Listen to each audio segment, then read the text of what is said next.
तर उद्धव ठाकरे आणि अमित शहा यांच्याबरोबर मातोश्रीवर बंद दाराआड चर्चा झालीच नाही असा मोठा दावा मुख्यमंत्री शिंदेंनी का केला याला उत्तर देताना संजय राऊतांची मात्र जीभ घसरली आहे. पाहूया. मी त्यांना वारंवार सांगत होतो, आपण युती महायुती ही लोकांनी महायुती केलेली आहे, आपल्याला युती म्हणून निवडून दिलंय.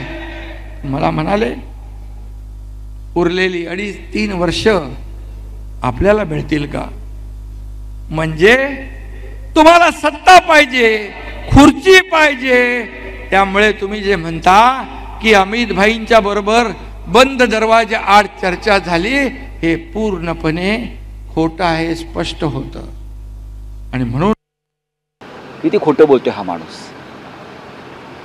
मग मिस्टर अमित शहा मातोश्रीत आले होते कशाला? अमित शहा मातोश्रीच्या पायऱ्या चढून स्वतः का आले हा प्रश्न या महाशयाने स्वतःला विचारावा. आणि बंद दाराआड चर्चा करत असताना आपण मातोश्रीवर होता का?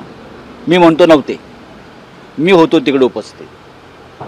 यांना तेव्हा काय स्थान होतं? हे कोण होते? हे तेव्हा पक्षाचे नेतेही नव्हते. त्यांना पक्षाचं नेता आत्ता केलं आम्ही सगळ्यांनी मिळून. अमित शहा उद्धव ठाकरे यांच्यामध्ये काय चर्चा झाली ती सुद्धा बाळासाहेबांच्या खोलीमध्ये अमित शहाने सांगावं. ते बाळासाहेबांच्या खोलीत उद्धव ठाकरे यांच्याबरोबर गेले होते की नाही? तिथे इतर भाजपचे नेते होते.